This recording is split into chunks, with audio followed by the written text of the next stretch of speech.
Undaunted.Life, a man's podcast. I'm your host, Kyle Thompson. Let's get into it. All right, guys, today on our podcast, we got a big subject we're going to be talking about, but we're going to cover a few things before we get into that. The very first thing that I need to do for anybody that listened to last week's episode, we did a Q&A episode, and we did some UFC fight predictions. And guys, normally my fight predictions aren't terrible, right? They're not completely awful. You know, I'll get fights wrong from time to time. That's a fight game. You technically have a 50% chance of getting it right, but you can look really dumb on a fight card.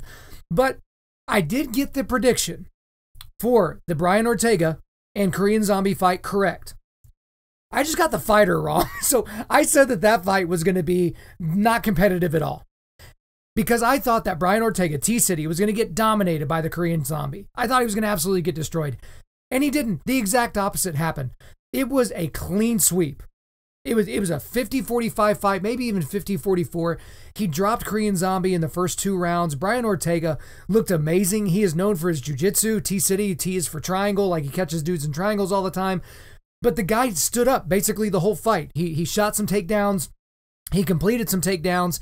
But really he was just kind of like making Korean Zombie think about a few different things before he would react and go for the next thing. It was a masterful performance. I could not have been more wrong. So if you are a Brian T-City Ortega fan, I would like to apologize to you for me kind of hating on your guy, thinking he was going to get whooped. Dana White already said he's going to get a title shot next against Alexander Volkanovski. So congratulations to Brian T-City Ortega. The very next thing is one thing that I didn't do in the last Q&A episode was go into my World Series prediction. Because at the time we had the Rays, they were up 3-0 on the Astros, and then, you know, the Astros came back to make it force a game 7, and then you had the Braves up 3-1 on the Dodgers. They thought they were dead, and then Dodgers stormed back and won in game 7. But here we are. As of the recording of this podcast, the Dodgers are up like 6-1 right now. Clayton Kershaw's on the mound.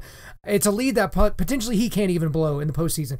But I will go ahead and give you my prediction for the World Series as it stood before the game started. I'm picking the Dodgers in 7 games. I think the Rays are fantastic. I think their bullpen is absolutely fantastic. But I think the Dodgers are just an unbelievable team. Mookie Betts being added to that team is incredible. And I just got to be honest with you. They have 2 of my favorite players in Major League Baseball on their team, and that is Corey Seager, their shortstop, and Clayton Kershaw.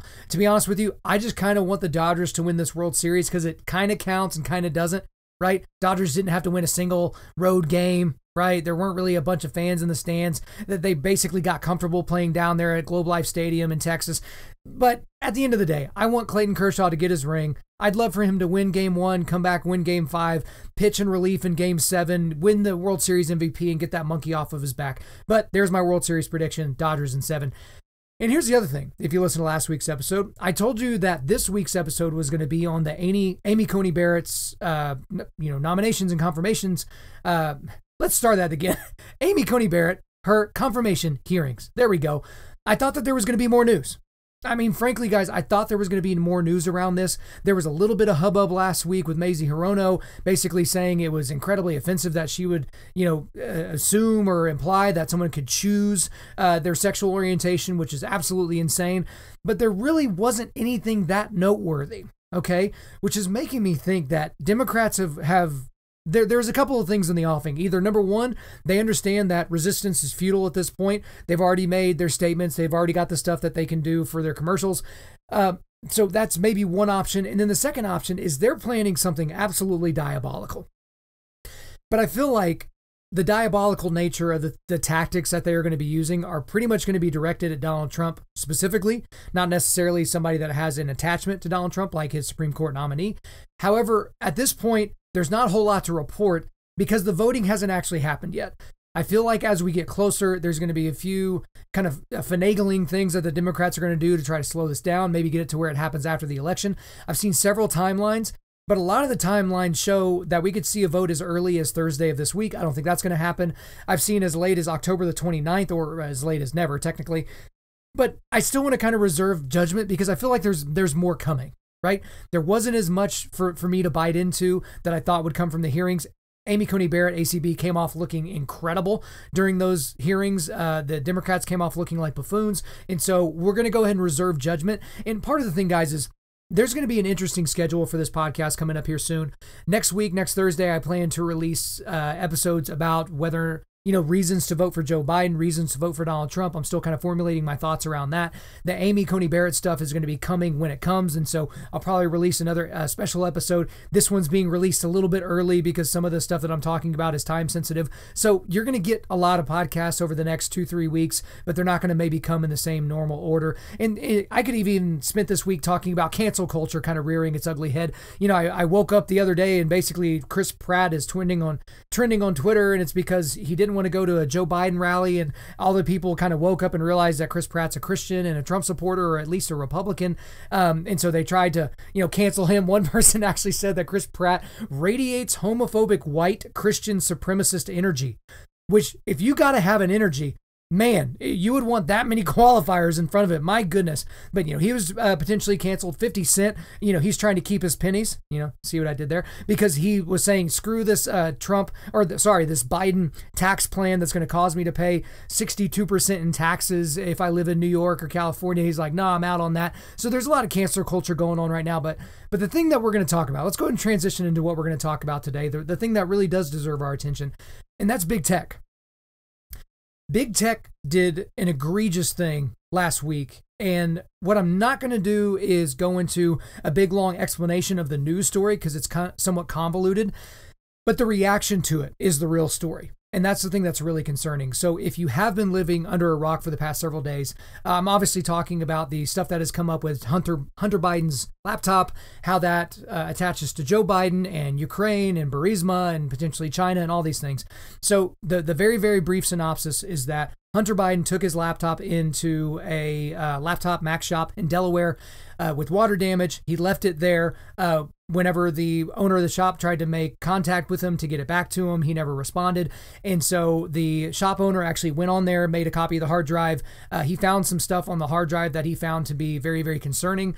He tried to get the laptop and its contents to different people. He tried to get it to the FBI. The FBI basically said, we don't really care.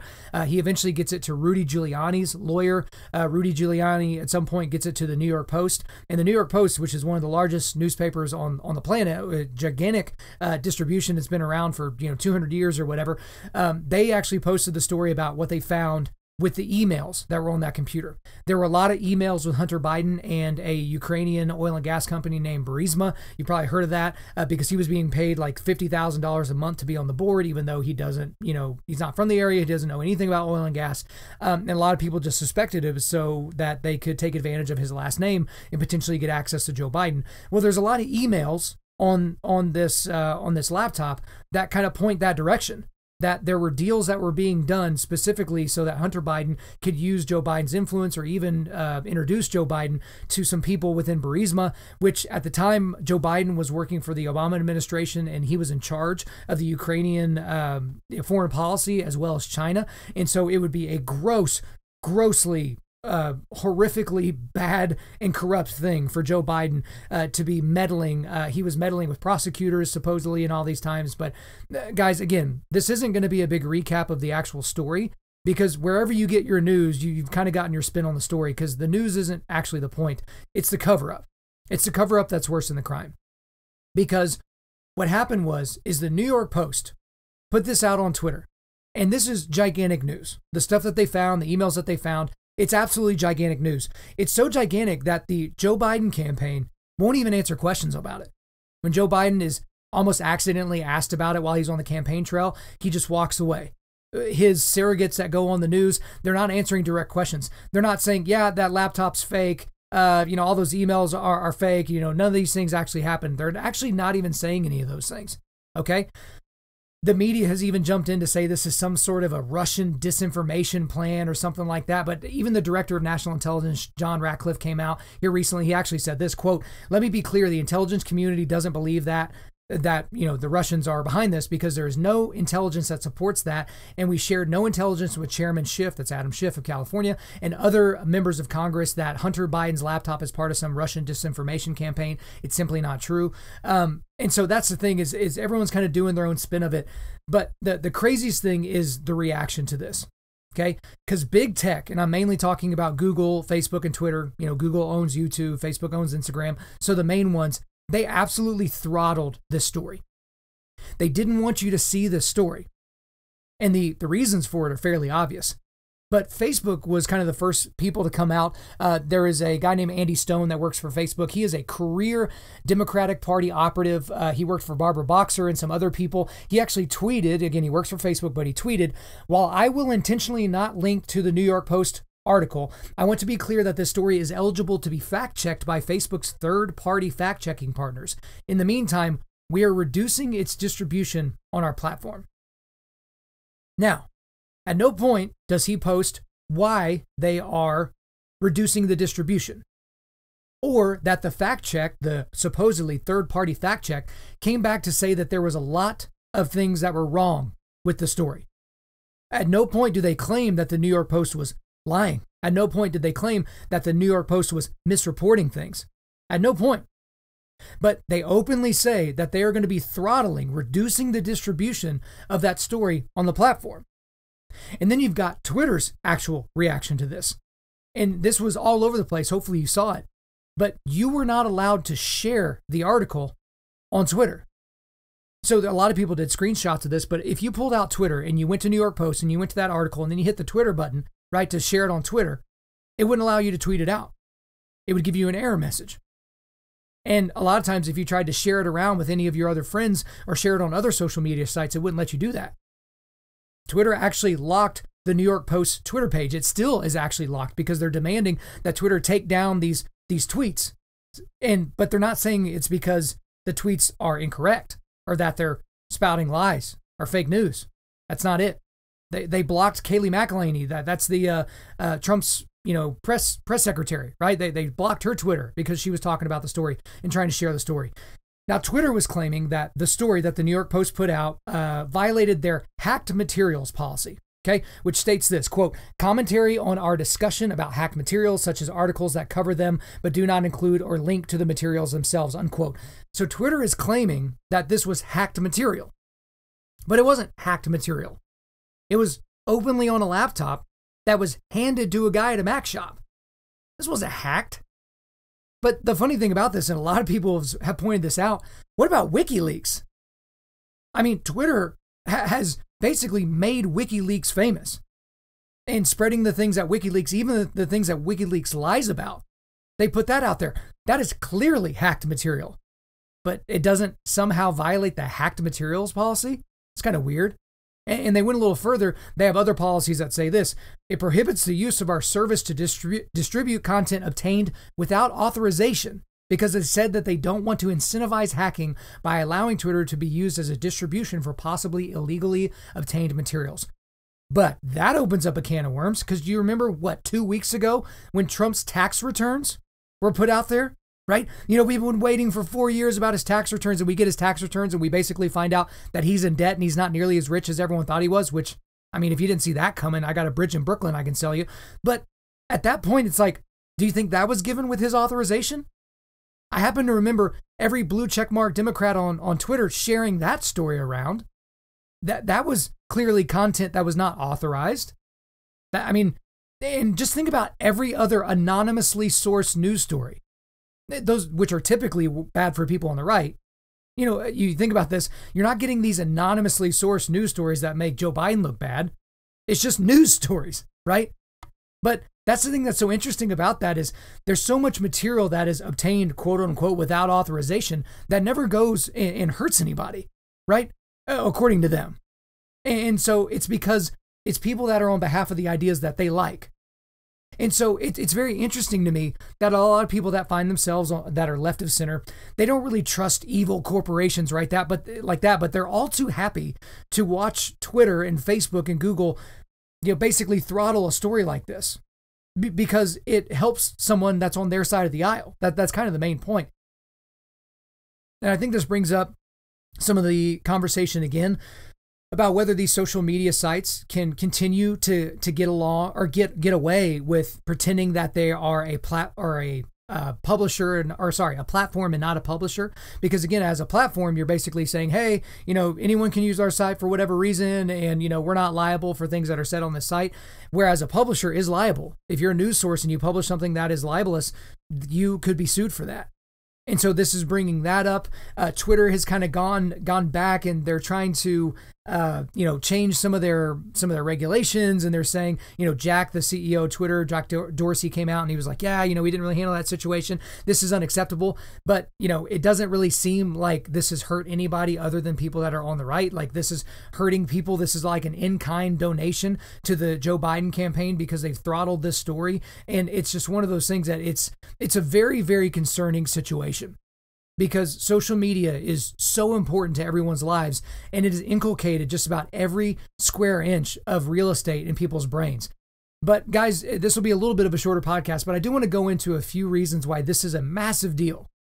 Because some people, as soon as they started getting into the details of this deal, they're like, oh man, it's like their head started to hurt. It's like, I can't focus long enough to even wrap my mind around what exactly is happening. Like, I can't even spell Burisma. So why does this actually matter? And I'm going to tell you why this matters. Okay. I'm going to give you 4 reasons. Number 1, the reason this is a massive deal is because of the opinion forming that is going on. These social media companies control the news, the air quotes, scare quotes, whatever quotes, news you consume. Okay. So they're also in control of the opinions that you choose. Because if you think about it just generically, if you don't ever hear contrary opinions on a subject matter, you're going to be more enticed to go with the other opinion. So if you've only seen video, I always use this example, if you've only seen video of LeBron James playing basketball and someone asks you, who's greater, LeBron James or Michael Jordan, you might think that LeBron James is better because you don't know anything about Michael Jordan. You haven't seen anything about Michael Jordan, right? So your opinion would be that LeBron James has clearly got to be the GOAT because this MJ guy, he didn't have as many points or didn't have as many of this or that. And, championships aren't that big a deal or something like that. But that's the problem when you have a situation like what we're seeing here. So back in 2018, the Pew Research Center did a study, and they said about 2/3, a little over 2/3 actually, of adults, U.S. adults, get their news from social media. 2/3. So about 43% of those people get it from Facebook, 21% of those people get it from YouTube, which is again owned by Google, and about 12% of those people get it from Twitter. And I got to be honest, I get a lot of my news from Twitter. I at least get my start. I get my breaking news from Twitter, right? And then I start looking at other sources. But the overwhelming majority of people are forming their opinions based on things that they've read on social media. And also, they get their opinions based on the headlines of things that are posted from social media. Perhaps it's just a thing that's downstream of Twitter, the 140 characters, now 280 characters. It's just, you basically get the bite-sized nugget and you don't actually click on the link for the article. And then you might just read the lead of the article. You might just read the first paragraph or two, and buried in paragraph 11 is the actual truth of the article. But again, you just read the headline, so you never got there. And you'll say it's because you don't have enough time or whatever the situation is there. But at the same time, they're forming your opinions. Because these algorithms that are showing you this information or keeping information from you is helping to form your opinion. Like, again, one of the subject matters that is throttled constantly on social media is the truth about abortion. The statistics around abortion, including why women get abortions. The overwhelming majority of women aren't getting abortions because they were raped by an uncle, right? They're not getting abortions because of some sort of incestuous thing, right? It's overwhelmingly because of convenience, because they just want to kill the baby, whatever the situation is there. But at the same time, you're not getting a lot of that subject matter. You're not getting a lot of those facts. You're not seeing a lot of pictures distributed across social media of dead babies, of 25-week-old babies that are in pieces because they were sucked out piece by piece by an abortionist. And so something like social media is framing the opinions of people by keeping that information away from them, by making it harder to find in search terms. People that were trying to find more information, like neutral, just straight up news information about the Hunter Biden story, were having trouble finding it on Google. And you guys might be just like me. It's kind of hard for you to go past that first page of Google. It doesn't matter if you get 10 million, potential pages that could help you with your research. You're going to read 3, 4, maybe 5 articles. You're not even going to get to page 2. And so if the real information is on page 3 or 4, you'll never get there. And so again, this is a massive deal because these big tech companies are in charge of forming opinions for people. And the second reason why this is a massive deal is because this is clear election meddling. This is so clearly election meddling because this is taking 2 weeks before the general election. That's why people have said that, some people are like, this is a 9-figure contribution to the Joe Biden campaign. Some people are saying that, which might be hyperbolic, but it's certainly worth millions and millions of dollars because of the bad press that they're avoiding. Because we already know the mainstream media, right? So let's look at big tech is over here, mainstream media is over here. The mainstream media is not going to make the Joe Biden campaign answer to this at all. We know that. We have the last debate that's going to be happening, really only the second debate here on Thursday, and they've already changed the lineup of the questions, okay? They were originally going to talk about foreign policy, which is a good thing for Donald Trump because his foreign policy has frankly been pretty awesome. But obviously, if you're talking about foreign policy, you're going to have to ask Joe Biden about his Ukrainian dealings and the stuff that went on with his son, Hunter Biden.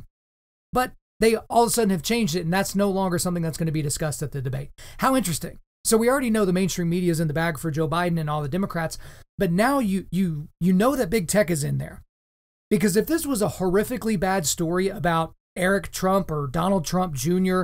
or Melania or Ivanka or anyone else in Trump's family, and there were direct ties to corruption to Donald Trump, this would be all anyone would be talking about. Twitter would be putting it at the top of your feed. Facebook would be increasing the number of shares, right? All of those things would be going on to be on the first page on Google. And so to say that this isn't clear election meddling is to stick your head in the sand. There's no way it's not. And that should be concerning to you because these tech companies are overwhelmingly left. So again, obviously I'm more conservative. I'm on the right. We've all been through that. But you would hope people at these companies would be a little bit closer to the center. But it is overwhelmingly, especially if you look at the amount of money that they donate to campaigns and donated to Joe Biden this year, donated to Hillary Clinton 4 years ago, they're overwhelmingly left-leaning, overwhelmingly liberal. And these are the people that are creating the algorithms.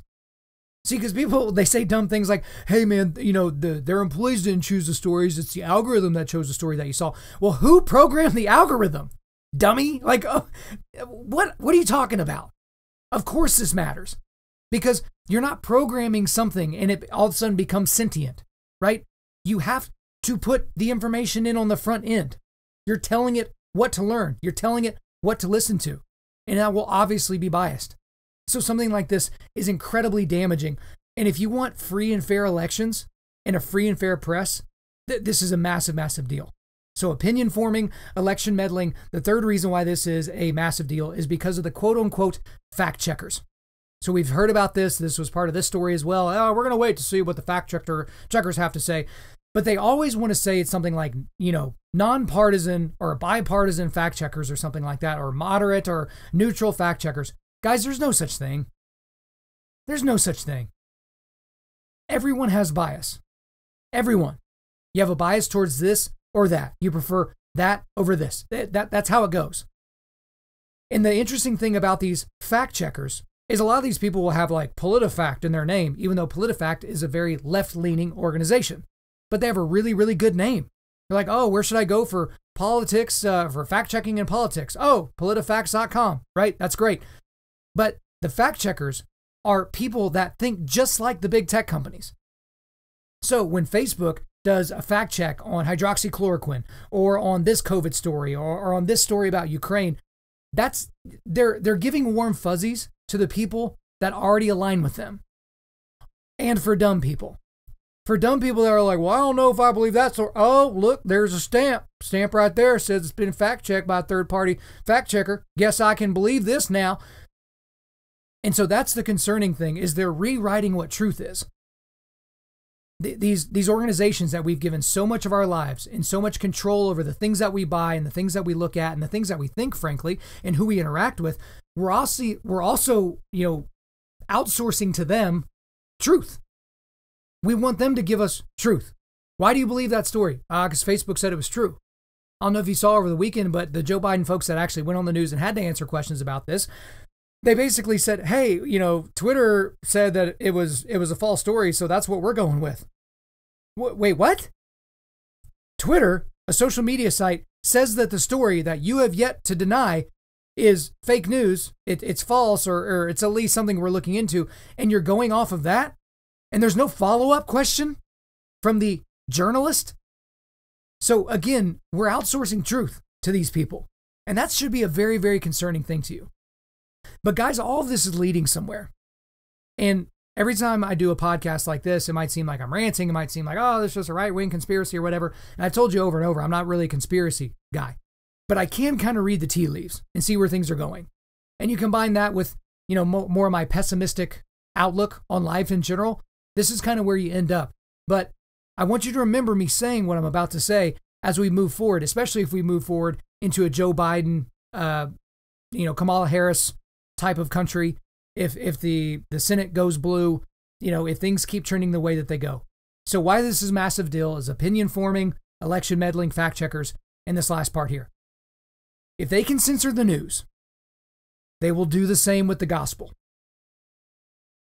Let me say that again. If they can censor the news, they will do the same with the gospel. Guys, we already live in one of the biggest power grabs we've ever experienced with COVID. We've had your mayor, your representative, your governor is taking your rights away from you. Not the things you like to do, your rights. They're taking them away from you to keep you safe because Big Brother knows better, right? Governor knows better.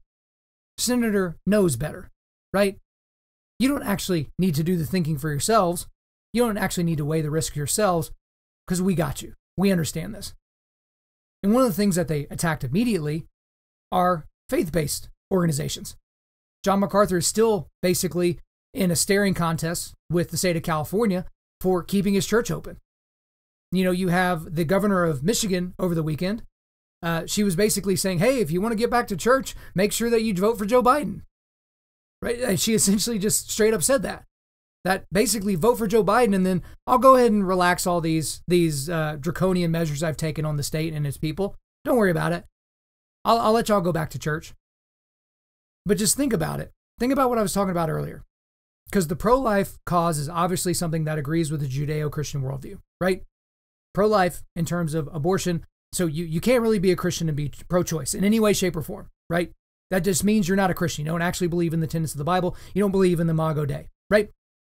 But the gospel is a message that is currently something that can be spread on Instagram. You can tweet about it. But the thing about it is if they're going to attack your political opponents, or someone that you like politically, right? If they're open to doing that type of a thing, then why wouldn't they throttle you trying to share the news of the gospel, the good news? Why wouldn't they throttle when you share a link to invite people to come to church online with you? Why wouldn't they throttle if you use hashtag Jesus saves? Why wouldn't they throttle that? And at the end of the day, I've talked a lot about how churches and church leaders and pastors specifically are impotent now. They're very effeminate. They're not really guys that we want to really align with. But again, at the end of the day, you show up in the church and you should probably hear the gospel. But with church attendance is declining and continues to decline as it does in the West, which includes the United States. For the West, where are people going to get the good news? Because if they're not coming to church, are they getting it from you? Maybe, hopefully. But we have to be concerned about what big tech is going to do about some of this information, because not only can they throttle news that they don't like, they can elevate quote unquote news that they do like. So they can elevate stories about how Jesus was, a myth. He wasn't even a real person. He never actually lived. He's not even a historical person. Those all of a sudden start showing up on the first page of Google results. And again, I don't want this to come off seeming like some sort of a conspiracy thing, but at the end of the day, you have to reckon with this and realize that this is a real possibility. And we've already seen pieces of this, right? And we've already talked about, and you certainly know this, that we were not guaranteed an easy road being a Christian. We knew persecution was going to be coming our way. But did most of you think it was going to happen from Facebook? Because I remember being there when Facebook started. I remember kind of going around and, we're running into different rooms in the dorm. We're like, oh my gosh, I'm on Facebook now. Oh, do you want to be my friend? You want to be my friend? I remember that. It was such an innocent little thing. And now it's everything. It's your news. It's your shopping cart. It's your connection to your family. I have family members that have only seen my son through Facebook. They've never actually held him. They've never actually seen him in person. These social media sites have so much power, and they've granted us so much power. And if you're not on them, you're considered outside of of society to a certain degree. There's so much power with them, and we have to maintain some semblance of control, not only over our own lives, but over these organizations, because they already know so much about us. But again, the thing that's scariest to me, obviously the opinion forming, the election meddling, the fact checking, that's something that I can keep an eye on, right? That's something that I can point out when I see it. But it's coming for the gospel next. It's coming for the church. It's coming for its leaders. It's coming for your family. We have to be vigilant. All right, guys, before we let you go, we are going to do a quick resilience boost. As you know by now, we are a men's ministry, and our mission is cultivating manly resilience. Specifically, we do that by providing content that helps you forge spiritual, mental, and physical toughness. So for today, I've got an article for you from The Intercept. So I had some guys share this with me, but it's called Facebook and Twitter Cross a Line Far More Dangerous Than What They Censor. And so this is a lengthy article, but it gets into the details, but also some opinions as to why this was such a damaging thing that happened. So I think it's an interesting read for you. All right, guys, thanks so much for listening to the podcast. I really do appreciate it. If you would, please subscribe on Apple Podcast, iTunes, Spotify, Google Podcasts, or Stitcher, and refer your friends to listen and share this on social media. Guys, if we deserve a 5-star review, please leave us 5 stars and a few sentences letting us know why you like the content. I'm currently booking speaking engagements for the remainder of 2020 and the beginning of 2021. So if you want me to come speak at your men's event, at your church, at your business, hit me up, info@Undaunted.Life. That's the email, info@Undaunted.Life. The website is www.Undaunted.Life. You can follow us on Instagram and Twitter @Undaunted.Life or Facebook.com/Undaunted.Life. Check out our free devotionals on the YouVersion Bible app. Just search Undaunted.Life under plans. And as always, we want to thank the band August Burns Red for allowing us to use their entire music library for our content. The intro-outro track on this podcast is our song Defender, which is off their latest record entitled Guardians. The links are in the description. I'm your host, Kyle Thompson. Remember, keep cultivating manly resilience, keep forging spiritual, mental, and physical toughness, keep seeking the Lion of Judah. I needed the